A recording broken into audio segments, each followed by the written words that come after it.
What made the change from where you were to your journey to where you are right now? So slowly what happened is it backfired. The work stopped coming in. For a lot of people, when you hit that bottom of failure, it's very harder to shift the mindset to try again. And Failing is very important. what does legacy mean to you? What's the legacy that you want to leave with us? You're making me cry right now. Hey everyone, welcome to the Stella Talk Show. Today's episode is all about the kind of story that reminds you anything is possible when you bet on yourself. Even when you're starting from nothing but a dream and a whole lot of grit. We are calling this one From the Ground Up because today's guest is living proof that where you start doesn't define where you end up. From the driver's seat of a truck to losing his first business to now becoming a powerhouse in the mortgage and real estate world. Ayzaz Ahmed Islam is here to share the raw, unfiltered truth about resilience, real trust, and rebuilding a life you're proud of, brick by brick. So if you ever felt like you're behind, like you failed, or like no one sees your vision yet, this episode is for you. We are talking pivoting through pressure and how honesty builds real business, supporting your family while chasing your dream, and why every loss is just the step up for your next win. Trust me, this one hits different. So grab your coffee, your journal, or just your full attention because you're about to get inspired from the ground up. Let's go.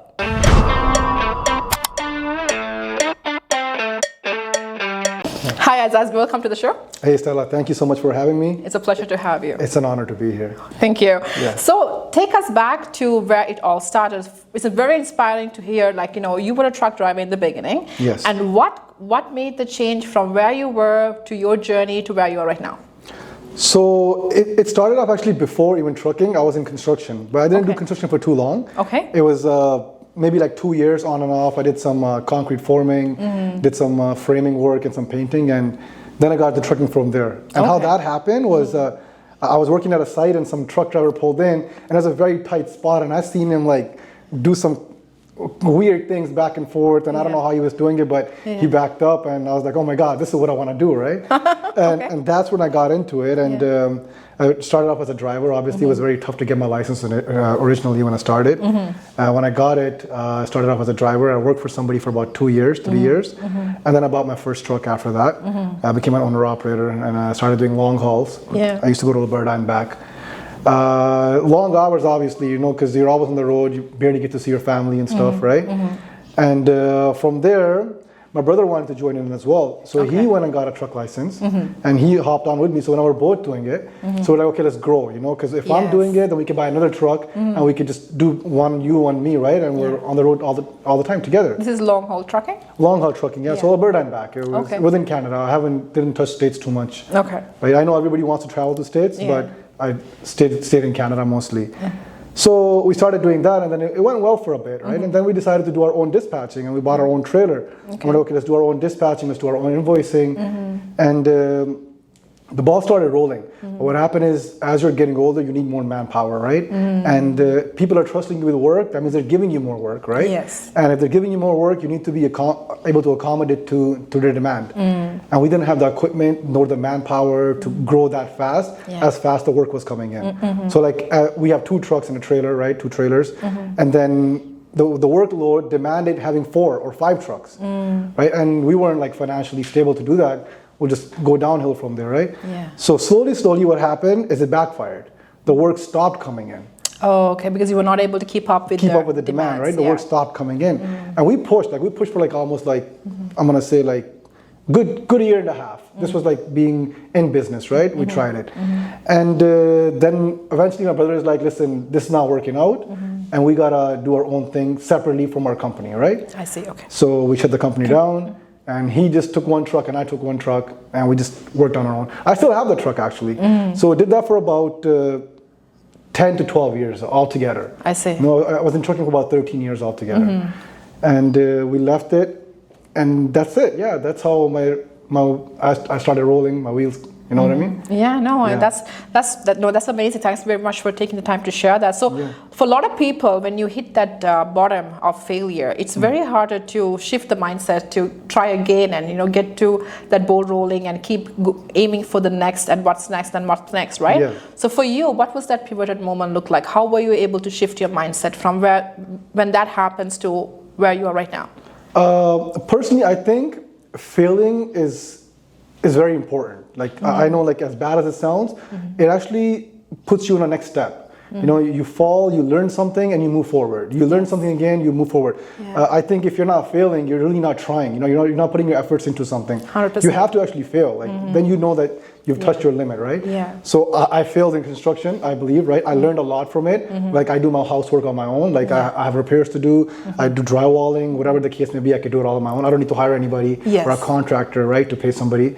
I could do it all on my own. And then when it comes to trucking, I failed a lot there. I learned how to do business, how to be up early in the morning, like 4 in the morning, be on the road, right? Stay awake more longer hours, right?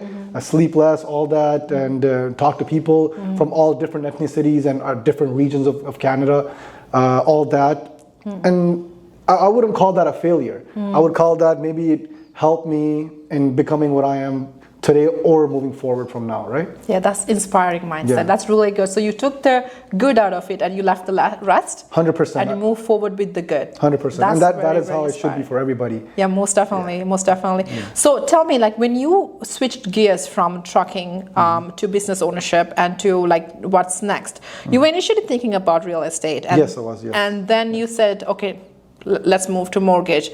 How did that happen? What was that move about? First of all, I like how you said you shift gears to switch to a different topic. Okay, so what happened is I was originally interested in real estate. For like I would say about 3 years for my transition from trucking, when I was thinking about leaving it, for about 3 years, I was leaning towards real estate market. And the thing is, the course is long. I can't do trucking full time and then focus on real estate. It doesn't work. Like there's no time for life after that, right? So a friend of mine came to me and gave me an idea that why not go towards mortgages, and because it's a shorter course, move towards that, build that, and then from there go to real estate slowly. Because it'll take me longer to finish the course. Because it's about 6 months to 2 years to do that course, right? Even if you take your time with it, right? So then I went towards mortgages from there, and it just so happened God, I don't know, God did a miracle, and it's working out for me better. And I don't think I want to lean to it. Nothing is wrong with real estate. I know you're in real estate. Nothing's wrong with it, but I think I'd rather just stick to the mortgage aspect of it. You're the numbers guy, right? Yeah, I like the numbers guy. Yes. Real estate is not everybody's cup of tea. Yeah, and same goes to mortgages. Not everybody is thorough in mortgages as well, right? So that's why, like, when I talk to a few mortgage people too, like, when one person says maybe or no, wonders if someone else can get it done for us. So definitely, talking to different people give different perspectives. And same goes to real estate as well, right? So there are unique differences, unique expertise that we need to explore, and choose the best person that vibes well with you, and carry on from there. I know there are like realtors that have, and mortgage agents that have both licenses, right? But honestly, for me, like being in mortgages, I can't find time to do real estate. I'm not sure how it's from the realtors aspect. Do you have time to like go into the mortgage aspect of it? Like, no. It's very difficult to do both, but there are people that have licenses. Maybe they're like silent in one of them, but I'm not sure how they're working towards it. But it's funny that you said that, because I got my mortgage license first, but I never practiced. Oh, so you did? Okay. Yeah, I did. Cool, I got my mortgage license first, but I never practiced because it was not the area that I felt like that I would thrive in. So I continued in banking for a few years after that. Then I said, okay, I'm going to get into real estate. That's where I'm actually really vibing, and I can see myself grow. So as you mentioned, when you have both, like I felt like I should take the mortgage license again once I was in and doing business. But as you mentioned, no, you can't. It's if you do that, I feel like for myself, I'm talking for myself, I'm doing dishonest for both, because I can't give my best for both. To either or, yeah. Exactly. Yeah. So I'm going to give best for what I'm good at. Yeah. So I'm going to continue, and I'll let you do your mortgage thing. Yeah, because you're gonna burn out. Eventually, sooner or later, you're gonna burn out from doing both. Yeah, exactly, Right? exactly. But okay, tell me, like, you mentioned before, like when you started in the mortgage career, your first deal was a failure. Oh yeah. Yeah, right. Yeah, Tell me a little bit about that and how you overcame that. I know what was the mindset at that time, Yeah. and did you learn anything there? What was the pivotal moment there? So my first deal, I wasn't too knowledgeable, I would say, right? But I tried, right? So I tried from the best of my abilities to help the client. The client had, I can give an example of what happened to the client. So the client had high debts, and the income was good as well, but the debts were very high. Okay, so they were like barely meeting, and whatever the rental income was would have been around the mortgage payment as well, the same, right? Yes. But I was telling them it's better to wait and lower your debts a little bit so you can be comfortable. Because when you own a house, it's not just the mortgage you gotta worry. You gotta worry about like maintenance. You need to have time for like lawn, or if you're gonna hire somebody, they gotta mow your lawn. You gotta pay them. Other repair bills come up. You own the property. You gotta maintain it somehow, right? So I was telling them that it's not in their best interest to go for that, right? And I was very honest about it. And what the lady did, she got it done, but not for me. She went on and she found someone who would do it for her, and I'm fine with that. But what I learned from that is, I believe I did nothing wrong. Like I tried my best to accommodate to her. I gave her a game plan how to move forward towards it, but there's nothing on my conscience about it.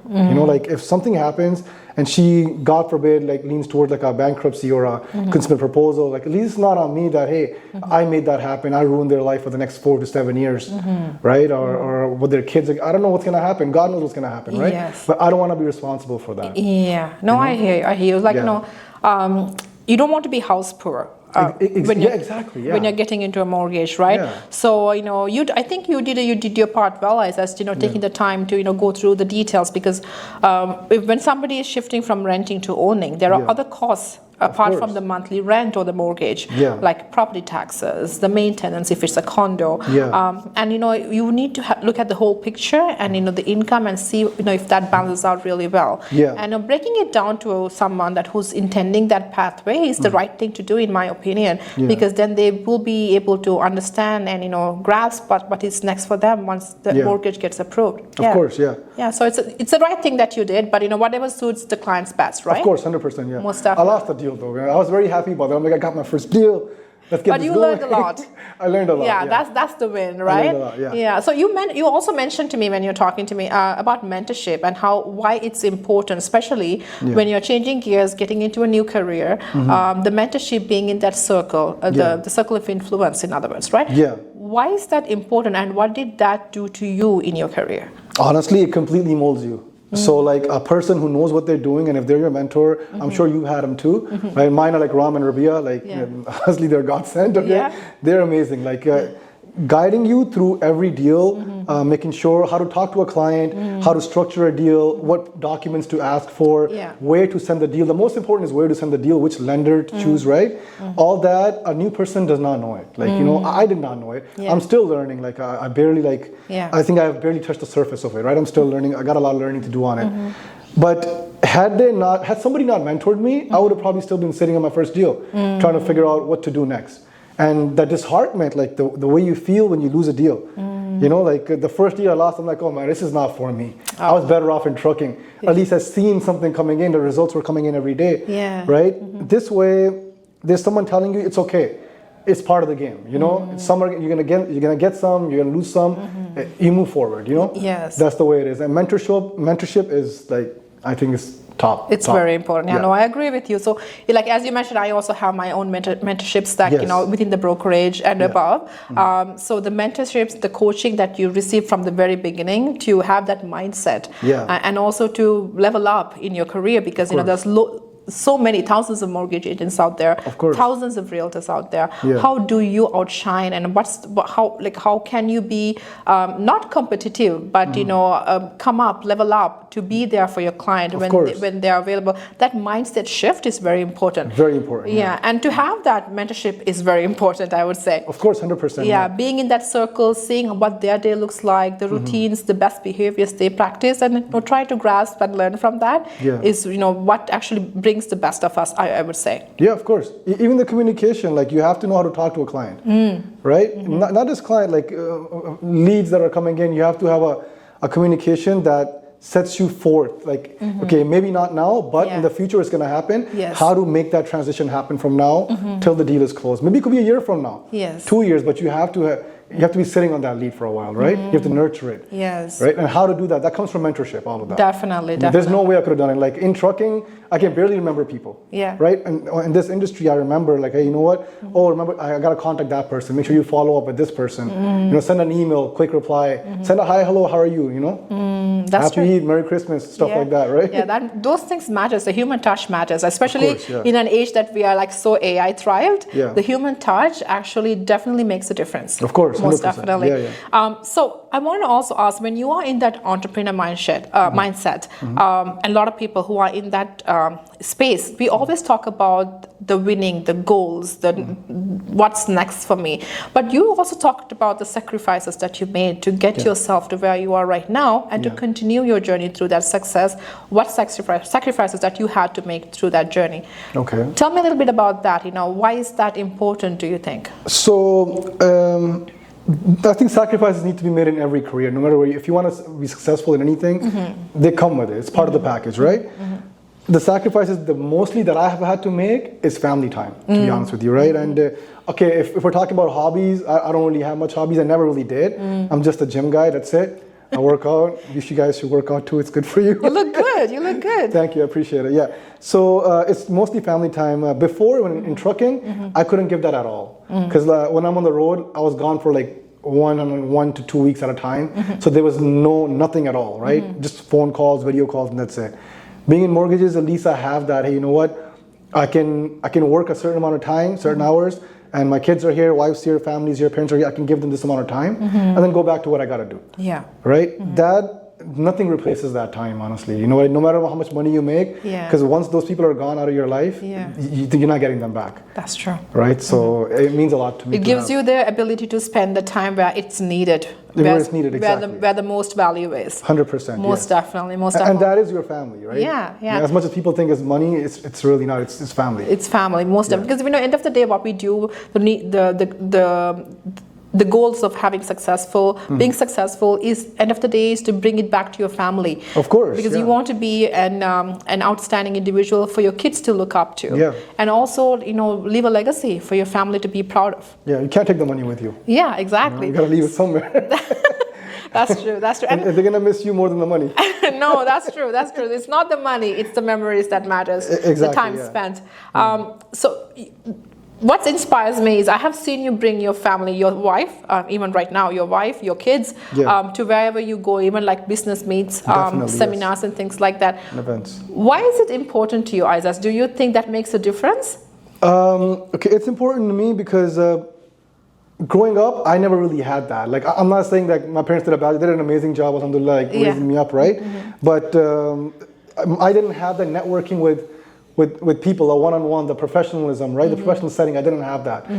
I see that potential in my kids because they're very outgoing. They talk to everybody, and I think I should bring it out of them more. Like they go to events with me, they network more than I do.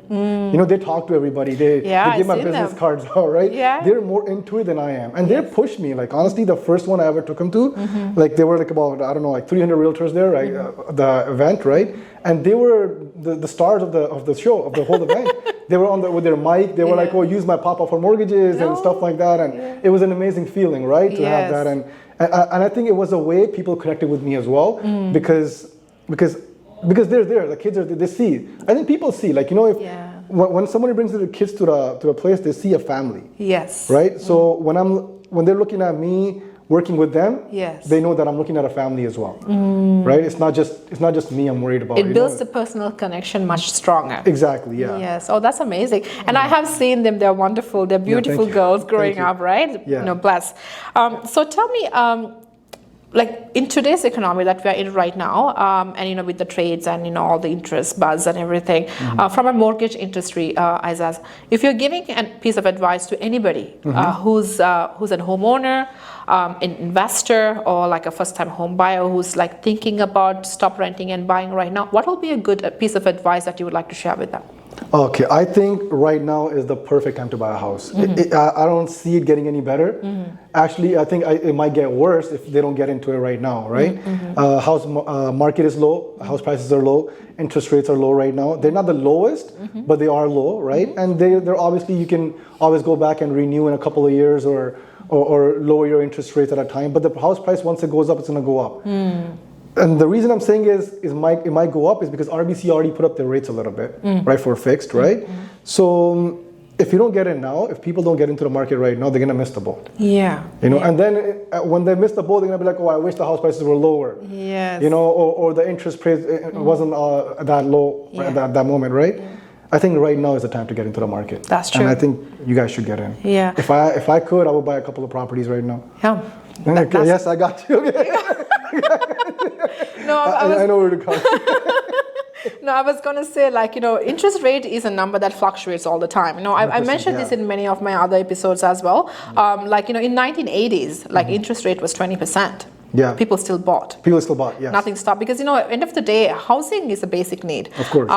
Everybody needs a house. You know, that's where your comfort is, your memories are. That's where your life thrives, right? So having that piece owned to you is very important. So if an interest rate, a number that fluctuates all the time, is going to stop you, I would say just change your lens and look at it a different lens because truth be said, like the big investors or the people who has come a long way before us, what they have said is like you make the most of the money not when you sell but when you buy, because the lower price point is more important. Exactly. Yeah. To have that bigger sale in the future. The future, right? Yeah. So most definitely, I agree with you. This is a very good time. The prices are much favorable for home buyers. Of course. Interest rate is not 1.99 as we did see in the COVID times, but you know that's an unusual situation for for the market to have. It shouldn't be a deal breaker. Exactly. It shouldn't be a deal breaker. It's a number that fluctuates if it's within your affordability based on your household income, and if you have the down payment, nothing should stop you. Nothing should stop you. No. Exactly. It's better than paying somebody else's mortgage. Exactly. Right? Most definitely. So thank you very much for sharing that. Yeah, no and Ayzaz, tell me, what does success mean to you? Like, you know, you've done, like, you know, I've seen you as someone who made it and, you know, and made it again. Yeah. Didn't give up on yourself. So for you, what does success look like and what does it mean to you at this time in this space? For me, success would be when I can call myself stable in a way where making money or not making money isn't really the main concern for me anymore, right? Success is when your family is there and that means more to you at that time than a deal would. You're a family man. Yeah, I guess I would like to say that. I would like to say that's great. That's amazing. You know, because you know we don't see this side every day. Like what we see is the person that we see for mortgages. Yeah. The person who brings, you know, wakes up every morning and, you know, be present for their clients, to who matters the most in the financial side of it. But we don't see the other side, what happens in the family. So it's very nice to see that you have like in-depth connections with the family, the importance that you give there. Of course, yeah. So success would be that. Make sure your family's happy, you're happy, and work is there. It's always going to be there, right? That, not to say that you should refuse a deal or tell somebody you don't got time for them. That's not what I'm saying at all. Yeah. But you got to prioritize what's more important and do it at that time. And when you're able to, when that prioritizing becomes normal, I think that is success. That is amazing. That's a wonderful, that's a really good way of looking at success for yourself and for others. Most definitely. So if I was to ask you, what will be a good piece of advice or a note that you want to leave our audience with today with this ever-changing economy that we're in right now and the market trends, what would that be? It will be to not give up. You know, tough times don't last, tough people do. You got to keep moving and make the best out of your times. And there's no way you're not going to make it, right? The only way you're not making it is if you give up. And that should not be in your mind at all. Just keep pushing yourself. I know that times are hard right now. Market is bad, but that is not the end of the world, right? It's going to get better. It's been bad. It's been worse. Like Stella said, it's been 20% interest rates before, right? And it's been better. And people have made money in the real estate market. Not just that, like the entire economy, every job is down right now, right? But that doesn't mean you should give up on it. You got to keep pushing, and time will come where you'll thrive. 100%. Yeah, most definitely. Thank you very much for sharing that. So let's change gears again and talk about what does legacy mean to you? What's the legacy that you want to leave with us? in life, in business, in family? What does that mean for you, and what would you like that to be? For when it comes to business, I want to be the person that someone can say he could have got it done, right? We should have gone to him if he was alive. Yeah.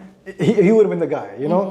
No headaches, transparency, like smooth process. It would have been him, right? That would have been my business aspect. For kids, for family wise, it would be more like I wish he was still here. Right? You know, I wish he was still here. Yeah. You're gonna make me cry on this podcast. That is her goal. You know, it's gonna be like I wish he was still here, or whatever he did to his best of his abilities. You know, he put us on a level. Yeah. Right? So just striving your best to be the best person that you can be in every role that you play on a daily basis. Exactly. That is the end goal. Yeah. That's a really good legacy to have, Ayzaz. You're making me cry right now. That was not my goal. Okay, that's fine. But that actually shows how sensitive and sensible you are, right? That's amazing. That's a very good personality to carry. That legacy is beautiful, Ayzaz. You know, living and being the best role in every role that you play on a daily basis for your family, for your clients. You know, that matters the most. So it's a beautiful 100%. legacy to have. Yeah, thank you. So Ayzaz, thank you so much for taking your time. No problem. Sitting down with me, sharing your story and your legacies to build, right? Yeah. And that's amazing. That I hope this inspires a lot of our audience today as well. And thank you again so much for coming in and talking to me today. Always a pleasure. Thank you so much for having me. Most welcome. Okay. Wow. If you're not feeling fired up right now, go back and play that episode once again, because that was the realest conversation we've had in a while. Ayzaz didn't just drop mortgage knowledge. He shared a blueprint for building a life from the ground up, one built on truth, trust, and never giving up, even when no one else sees your vision yet. If today's episode hit home for you, if you felt seen, inspired, or just a little more capable than you did an hour ago, do me a quick favor. Share this episode with one person who needs it. Your brother, your best friend, your younger self, whoever comes to your mind right now. That's the power of paying it forward. And hey, hit that like button, subscribe, and leave a quick review. That's how we keep these real stories rising to the top and changing lives. Because let's be honest, we are just getting started right now. Comment below, I'm building from ground up too. Let's get the conversation started. Let's cheer each other on these comments, because community wins over competition every single time. Thanks for tuning in to Stellar Talk Show. I'm Stella Ram, and I'll see you in the next one. But until then, keep going. You got this. Thank you for spending your time with us on the Stellar Talk Show. We hope you found value in today's episode and gained insights to help elevate your lifestyle. If you enjoyed the discussion, please like, subscribe, and share it with anyone who could benefit. It means the world to us. Until our next episode, stay inspired, and I'll see you soon on our next Stellar Talk Show.